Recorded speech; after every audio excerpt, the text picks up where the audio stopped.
Welcome to Amsterdam, where the streets bear silent witness to history through unique works of art.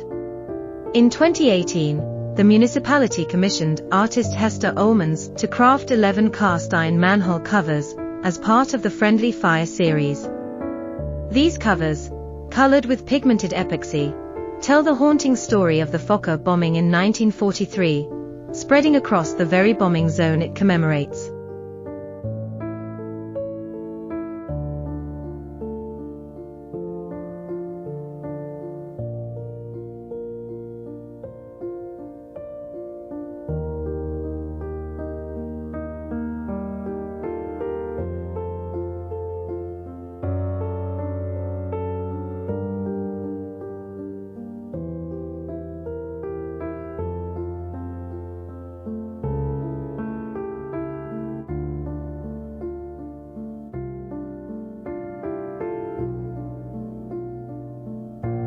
But the narrative doesn't end here.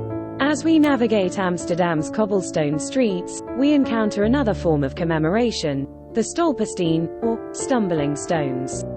Originating from the German artist Gunter Demnig, these small brass plaques embedded in the pavement demand our attention and reflection.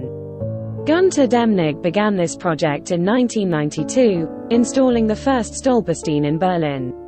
Today, Amsterdam boasts about 8,500 of these stumbling stones, each one representing an individual victim of the Nazi genocide and oppression. The concept is simple yet profound. A reminder of the lives lost, a stumbling in our thoughts that forces us to reckon with the past. But the Stolpersteine movement extends far beyond the Netherlands. These commemorative plaques can be found in cities across Europe, from Berlin to Rome, connecting us to the broader history of World War II and the Holocaust.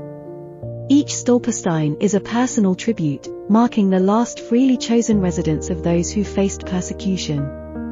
As we explore the intertwining narratives of manhole covers and Stolpersteine, we witness the power of art to preserve memory and provoke reflection. Join us on this journey through Amsterdam's streets, where every step echoes with the stories of resilience, remembrance, and the indomitable human spirit.